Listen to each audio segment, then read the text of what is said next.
al hablar de desaparición, y particularmente mi área de conocimiento es desaparición forzada. Al hablar de desaparición forzada e infancia o niñez, lo primero es identificar quiénes son las víctimas.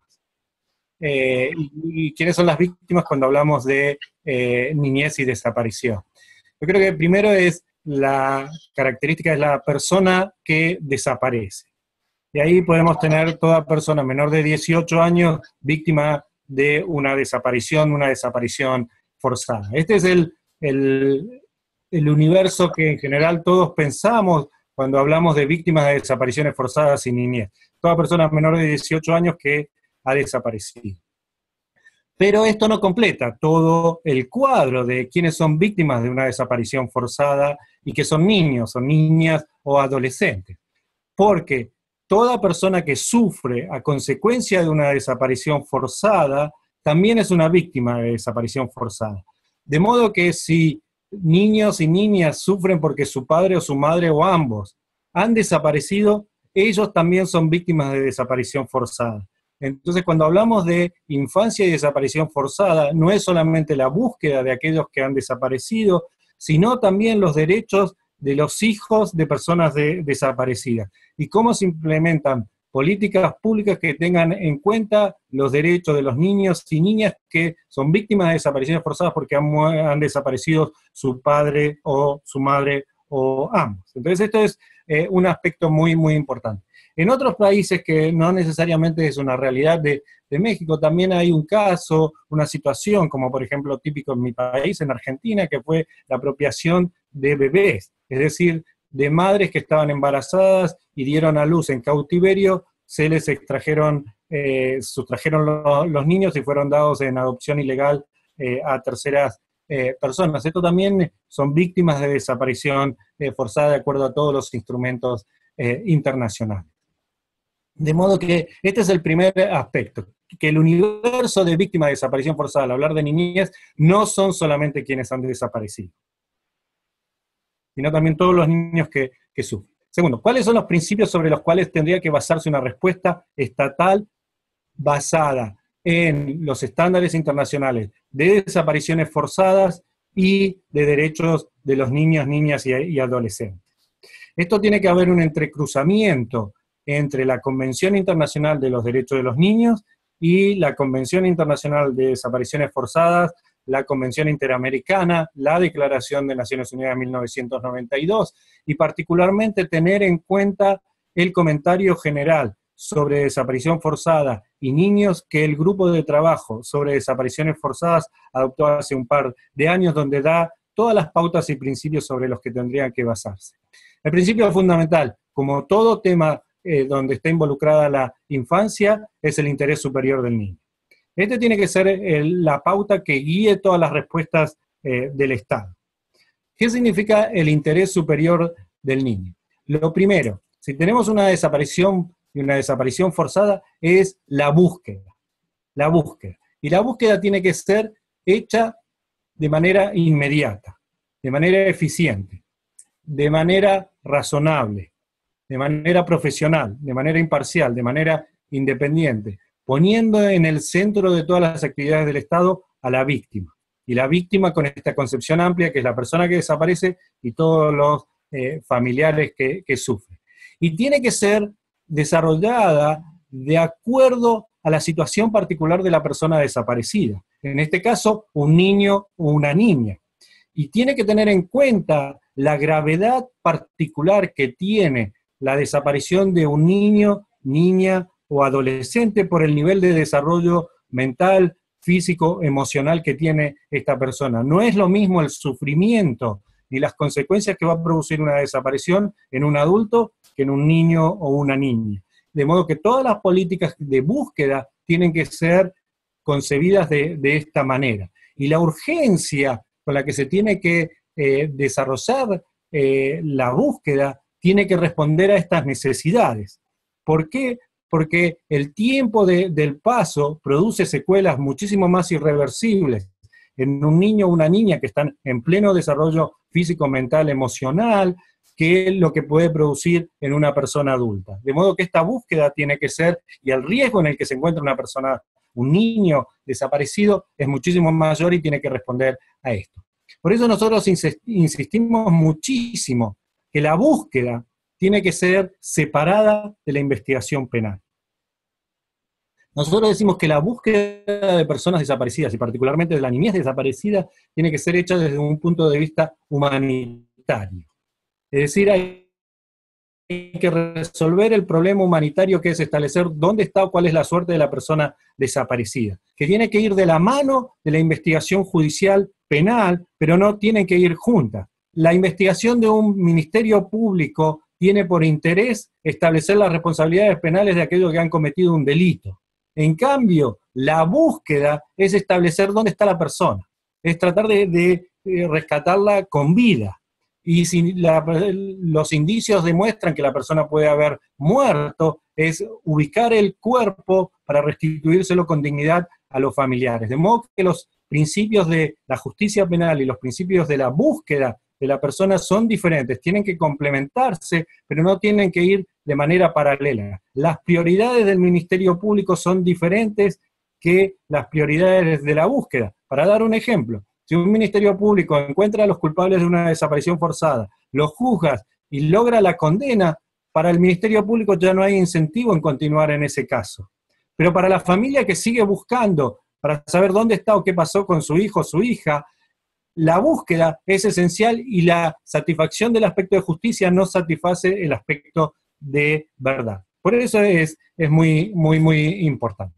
En segundo lugar, hay que tener en cuenta, y esto es muy relevante en el caso mexicano, que la búsqueda y todas las respuestas de políticas públicas tienen que hacerse teniendo en cuenta las particularidades especiales y la gravedad especial que tiene una desaparición forzada frente a otros casos de personas no localizadas o personas desaparecidas. En primer lugar, y esencialmente, la desaparición forzada requiere siempre una participación estatal.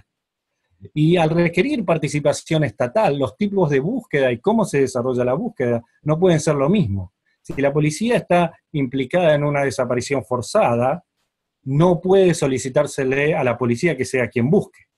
En cambio, una desaparición común donde no hay actores estatales o una persona no localizada, estos problemas de quién participa, por ejemplo, la policía, no son los mismos. Entonces, este es un primer aspecto. El segundo aspecto es que el Estado es el mismo que se está investigando, y la gravedad y respuesta a esto tiene que ser diferente y le genera una responsabilidad directa diferenciada, por ejemplo, en términos de reparaciones.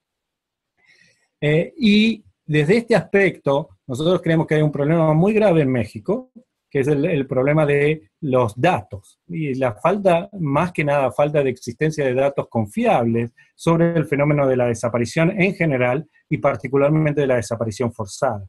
El registro de desapariciones que existe en México no es confiable, no tiene legitimidad, los familiares no creen en eso.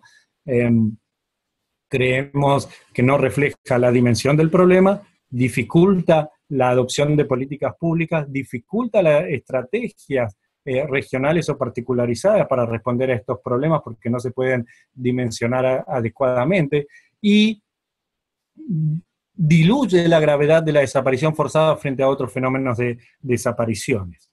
Y además, por la estructura federal que tiene México, hay grandes disparidades entre los distintos estados de la federación, cómo se colecta la información, cómo se transmite y cómo se procesa. De modo que nosotros no podemos saber hoy en día exactamente cuántas personas desaparecidas y cuántas víctimas de desaparición forzada hay en México, y por lo tanto tampoco sabemos las dimensiones exactas del problema de la desaparición forzada de las niñas en México. Nosotros vimos las cifras y el estudio que ustedes hicieron. Creo que es un estudio muy relevante. Los números reflejan los números que generalmente están consensuados sobre la magnitud del problema, pero a mí me ha llamado la atención, por ejemplo, que hay una alta incidencia de algunos estados, por ejemplo, o del DF, que no necesariamente, por ejemplo, el DF está tan representado en el número de desapariciones forzadas cuando uno analiza a nivel global y nacional el fenómeno de la desaparición forzada, pero pareciera que cuando uno desagrega por edad y desagrega por desapariciones, no por desaparición forzada, la práctica es diferenciada frente a otros fenómenos. Y por eso digo la importancia de tener cifras claras, cifras desagregadas, cifras confiables. Porque si yo estableciese una estrategia nacional de desaparición forzada, por ejemplo, no uno de mis estados de prioridad no necesariamente sería el DF. Pero frente a los estudios que ustedes han desarrollado, las edades de las víctimas, el género de las víctimas, indudablemente me muestra que yo tengo que tener un foco diferenciado en el DF para un grupo de edad particular, para niñas en determinadas edades que están en una situación de mayor vulnerabilidad. Esta es la importancia que nos ofrecen el Registro Único de Víctimas, el Registro Nacional de Víctimas diferenciadas, que nos permiten desarrollar estrategias de políticas públicas coherentes, establecer las prioridades de búsqueda, pero también las prioridades de dónde hago la incidencia de prevención más fuerte, establecer las prioridades en materia de investigación. Si yo estoy viendo que hay un fenómeno común de desapariciones en México, en la Ciudad de México o en cualquier otro estado, no tiene sentido que investigue de manera aislada. Tendría que hacerlo de manera coherente, de ver dónde están los problemas, de cómo operan de manera común, dónde los mismos patrones de desapariciones están existiendo, con lo cual me permitiría identificar quizás cadenas de mando, modos operativos, grupos operando, de modo que mi incidencia de prevención, mi incidencia de búsqueda, mi incidencia de investigación y mi incidencia de sanción sería muchísimo más eficaz que investigar de manera aislada sin ningún tipo de coordinación. Y evitaría también una revictimización de muchas de las personas que son citadas a declarar en 3 o 4 averiguaciones previas sobre los mismos hechos para repetir la misma información, cuando la misma información en un solo caso sería suficiente para esclarecer varios otros. El otro tema que creo que es muy, muy importante, y que se refleja en la niñez, es que hay muchas personas que desaparecen en México que son migrantes en tránsito. Y esto genera un desafío muchísimo más grande en términos de, particularmente de búsqueda e identificación, en manera de acceso a la justicia, en manera de facilidad de los familiares para acceder a la justicia, que creo que tendría que ser tomado en cuenta. Otro aspecto que es muy, muy importante para tomar en consideración es la tipificación del delito. La tipificación del delito en cualquier ley nueva va a tener que revisar lo que ya existe en México. La tipificación a nivel federal y en algunos de los estados de la Unión no refleja los estándares internacionales, y tiene que reflejar también la gravedad del hecho. Y la gravedad del hecho, en el caso de la desaparición de la niñez, va a tener que ser un motivo de una causal para agravar el delito y la penalidad.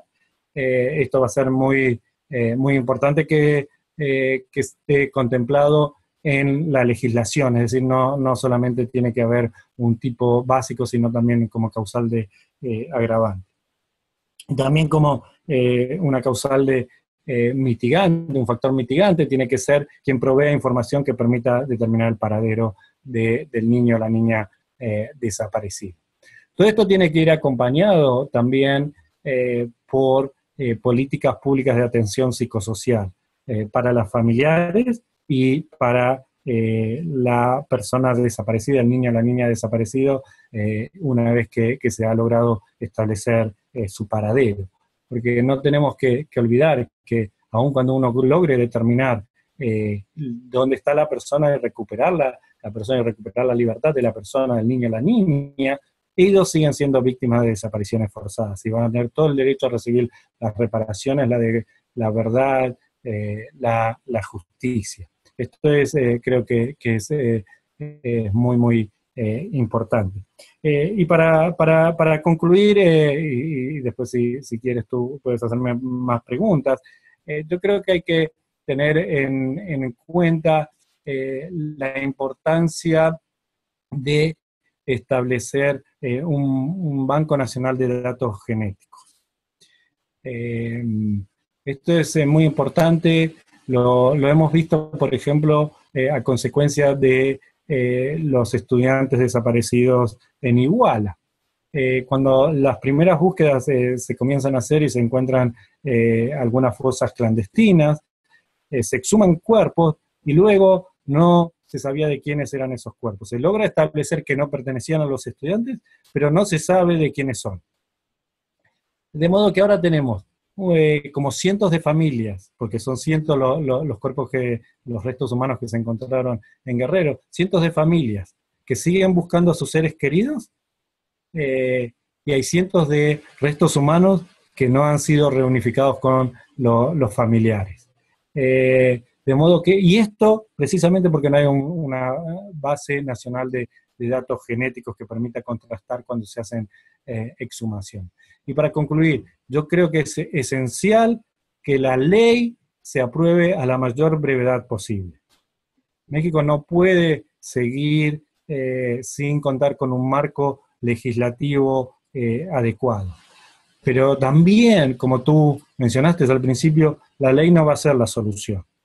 Lo que se requiere es que las autoridades políticas del más alto nivel asuman con responsabilidad política la dimensión gravísima de la desaparición en México.